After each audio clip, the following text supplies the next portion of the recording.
Good morning and welcome to another episode of the Amy Harrill podcast. So good to see your smiling face, Amy. Oh, yours too, Sherman. It's always a pleasure. Thank you. Let's kick it up on this episode. And I think we're going to title it Small Wins, Big Results. I like it. So tell me about small wins and daily habits. Okay.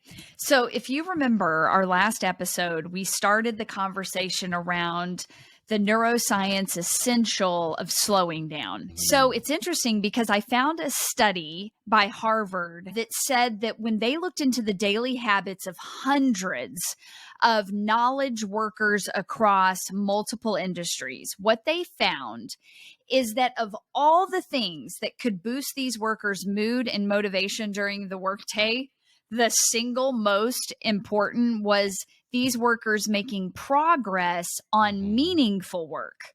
Okay. So the problem is, though, Sherman, is that meaningful work requires small wins, which are notoriously hard to measure. Okay. And because we can't measure them, we tend to ignore them. This author, Jocelyn Glee, says most of us make advances, small and large, every single day, but we fail to notice them because we lack a method for acknowledging our progress. And this is a huge loss. So today I want to talk about the process of tracking the small progress because it's very important. Okay. And so when you say small wins lead to meaningful work, you would then focus on what these small wins mean in order to get to this meaningfulness. Right. So can you share what some small wins may look like? Yeah, I'm going to make it really simple. So for instance, we've pretty much all heard the term reverse engineering. When we are looking at the big goal, because that's typically what happens, is all the work and all the attention goes on the big thing that's going to be accomplished. It might be a massive sales goal. It might be a massive number of units sold. It might be a product that's going through production when it's done. We all celebrate it when it's done. But each step it took to finish that project or to finish that product needs to be acknowledged. So the reverse engineering of, okay, here's the timeline. We want to have this product developed by the very last day of February of 2023. So we've now laid out what needs to be done from there all the way back. As we begin to meet the benchmarks, we can say, hey, okay, we have gotten the team assembled. Yay. Okay, mark that somewhere that we can all see it. Like, for instance, I use a process map, which is something that we'll talk about, but it allows me to literally, Sherman, move my progress across a measurable map, and I can now celebrate that. So the natural byproduct is our brain wants to do more of the things that brings us joy. But typically, these little bitty wins are not paid attention to, so they're looked at as a necessary evil, when in essence, without them, the big thing isn't done. That's right. So our brain is not going to be like, hey, just keep going until you get that big thing done and we stay motivated. Our brain is, oh, you like doing data entry. You like doing research. You like drawing the markup for something. These things that just feel so laborious oftentimes. Yeah. If we will train ourselves to celebrate them, we will find over time our capacity for better work grows because we've paid attention to them. This is so in line with Atomic Habits, the book, focusing on small micro daily habits instead of the big goal. I really am digging this. This is great. Okay. And I think you told me about that book and I never got it. I need to go out and get it. Okay. Yeah. But it's the real reason why I don't set big goals at the beginning of the year. I set daily habits in different life areas. Yes. That will lead me to the end result. Yeah. The truth is, Sherman, is that there's a reason that we feel busier than we ever have, but we're getting less done every day. People have marked it as social media, but there's a reason we're drawn there. There's a reason that we turn to something to distract us from something we don't want to do, because all we can see is this huge goal looming in front of us. And when that's all that we see and we don't have a process to map our progress so we can celebrate, it's so easy to get depressed and feel defeated. And worse than ever before, the modern work environment seems to amplify depression and feeling of defeat for a number of reasons. There's 4 specifically that I want to highlight. The first one is this idea of busy work. The reality is it's things like answering emails, responding to issues, opening up Slack every time we get a notification. I say that between you and I was like, we have got to stop using Slack, okay? And what it does is it leads to this reactive mode of working rather than effective work that leads to the feeling of a meaningful progress. The second thing, quite frankly, is we have lost the ability to set meaningful and effective goals because we're so busy adding more tech to make our lives easier. We don't even know how to sit down and really reverse engineer that big looming goal into bite-sized process pieces. Okay. And then the third thing that I found, and this all comes from personal experience, by the way, is that we tend to forget how to track the progress. That's what I'm talking about with this process map. Yep. And I'm actually going to give that to you before we end this episode today, because it's so simple. You don't need to see it. I can tell you, and you can literally do it on a piece of paper. That's great. And because without an easy, repeatable system in place to clearly see what's happening, track the progress, it doesn't matter how much work we do, Sherman, we don't feel any closer to the finish line. Which that sense of accomplishment at the end of the day, like, I can pat my back. I did a good job today. Correct. Which ultimately leads to the fourth and final problem we have with focusing on this looming huge goal and not paying attention to the micro wins, is we have lost the ability to handle uncertainty. What happens when the day is disrupted or the bad news comes on the phone call and you're on a roll? If you have no way to process the progress, how are you going to know where to pick up? I mean, you've just been completely taken off track and you don't know where to pick up. So now the depression and the defeatism sets in again. I had no idea what I was doing and where I was going and why I need to do this. And this is why I hate this work. So it just adds to the stress. Tell me how you really feel, Amy. I have had more of those private moments in my past careers than I care to recall. Oh, yes. And ultimately, and I don't know if you've ever experienced this, but it just adds to a day that craves structure. And that's why it's so hard for us to find a way to stick to what's in front of us.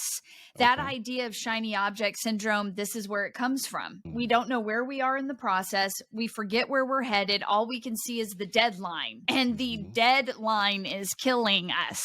And you want to enjoy the process to the deadline. Yeah. I really can appreciate this. Something that I'm picking up from Craig Ballantyne in his Millionaire Morning Routine speaks to getting to that most important priority work first, that is most meaningful.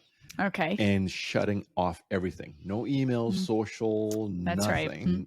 At least 15, 30 minutes on that, if not more. And he actually suggests that entrepreneurs should cut out of work at noon to 2 o'clock or 3 o'clock in the afternoon, because the rest of it is just you're circling the wagons. You've had enough focused energy. You used up all your bandwidth for the day.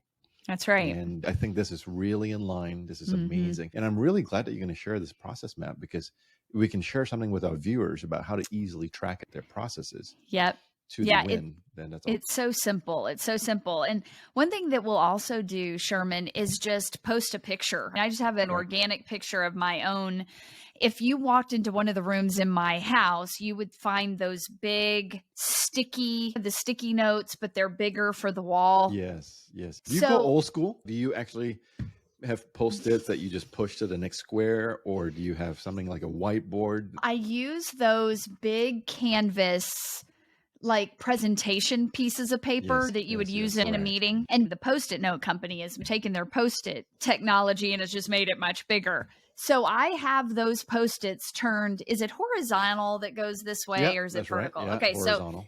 So my process map is horizontal. So think of your paper horizontally. Okay. Correct. And there's 4 columns on this process page that you draw with a Sharpie.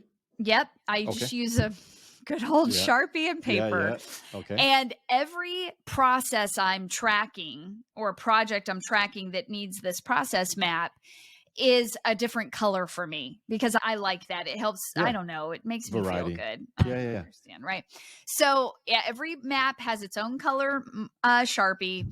And in the first column, it says to do. So everything that needs to be done to get this big goal done, I just splatter it. It's just down to the granular. Yeah. It's just a complete brain dump. Then the second column is just simply titled in progress. So for instance, when I just up-leveled or improved or updated would be a better word, my website and my landing pages. So the progress was started on content for homepage. Okay. So that went into the in progress. So I knew I had moved it out of the to-do. It's no longer just something that needs to be done. It's actually being done. And do you strike it out of the to-do as soon as you put it in progress? Yes, because it's so fun. I know. And I like to make a little arrow, so it's like a little car. Like I know it's moving. Right. Okay. That's good. Small wins, small changes. Yes, I'm like, oh, look, we're moving towards something. That's right. And the third column is testing. So what I do there is once the task is being done or it is done, but it's not completed yet, like it hasn't been shipped or it hasn't been delivered or the sale hasn't come through yet, I just move it to the testing column so that I know it's not in progress. It's actually completed, but it's not fully completed because it hasn't either been given to the person or I haven't seen the results of it yet. I'm in the process. It's like a QA phase. Yeah. That's right. And then the final column is done. Okay. I never have to come back to this thing again. So that's the process map. It's very simple. So your process map is for one specific project. Yes. It's not all projects on one map. No. Okay. No, and the reason why is because I wanted myself to learn to stop multitasking. Okay. Which is also a big old farcy idea. It used to work when we were not so tech inundated, but now that technology, literally those systems run our business, if we do not think and work like a brain of technology, we will get run over by it. And so we have to learn to stop multitasking. That is the old way of working, and be singularly focused until that thing is done. And then move on to a new project. Or you can have multiple projects going, but they shouldn't all be in one process. Yeah, I can see where that can be very overwhelming personal experience. I'm trying to put a spreadsheet together like that. But I can imagine my wall would have 20 big Post-it. That means maybe we need to evaluate. I might need to. One big Post-it poster would be for one client campaign. You know? And I'll need a step ladder to get to the top ceiling to strike things out. There's going to be a lot of in progress because you're going to delegate. Delegate. And once you delegate, you just zoom across to the end. Done. Yeah. And then I'm like, I just climbed this ladder. I got to go back up again. And send it into the done. It's a good workout. Number of steps a day. Number of climbs. Yeah. That's great. That's awesome. Yeah. What is the actionable item from today's episode? Is it work on a process map? Yes. Just take one part. It could even be maybe you're a board member of a nonprofit and you guys have a fundraising campaign coming up and you're responsible for a section of that. Just make a process map for one thing. Just start with one thing. And what you're going to find, the more you learn to work as an agile leader works, you will find actually you work less because you start to do these process maps and you're like, man, I need to say no. Like, Yeah. I need to outsource this, or this is not worth the time and the money and the energy. That's part of coming to that tracking step, because it actually Mhm. helps you track your time. It's phenomenal what you actually glean when you have to Mm. start writing down everything that needs to be done. Who's going to do all that stuff? There's something magical about writing it down too, Yes, versus there having is. it on a digital That's sheet or right. note or whatever. That's right. Especially if you have to write it again and again, Right. recognizing that this is not getting done. Yes. Correct. That's correct. Yeah. Yes. So Yes. there's And why something isn't magical it about getting writing it. done? And this is how a system of technology gets something done. Everything is a process. And Mhm. based on the input from the human, that technology either gets better or it gets real bogged down and heavy and stops producing. That is how we have to learn to work. What is going to help me accelerate versus what's going to bog me down and stop me? Brilliant, Amy. Would you have any final words to our viewers on this topic before we Yes. close it? Yeah, I really want people to hear me when I say that any leader that has any sort of aspiration of really leaving a legacy and Mm. being able to impact lives, because we talk about money a lot, Sherman, but that's not what we are focused on. And I have found that the leaders that are focused on money actually never make enough. We have to focus on the impact that our work is having on our home and is having on our clients and is having on the world. Because if it's not good and if it's not better, I would challenge us as leaders to say, what do I need to slow down in? And quite frankly, I would go even farther to say, what do I need to let go of? The process map will help you with that. Yeah, that's great. Wonderful Mhm. takeaways. And I'm glad you shared about the 4 repercussions of not slowing down. And I'm glad Yes. you highlighted the bigness of small wins that lead to Mhm. meaningful work. And I'm Mhm. glad you threw in the practical, executionable process map that we can Yeah. all execute. So it's the brain dump in column 1, it's the in progress, and then Mhm. QA and testing, and then Mhm. strike it off as done in final column. That's right. Yeah, That's right. that's Yes, wonderful. sir. Amy, thanks for sharing all the goodies. Viewers and listeners, stay tuned for the next episode as Amy shares more business goodies and business practices that lead to stronger profitability for you. I look forward to catching you on the next episode. Until next time, cheers.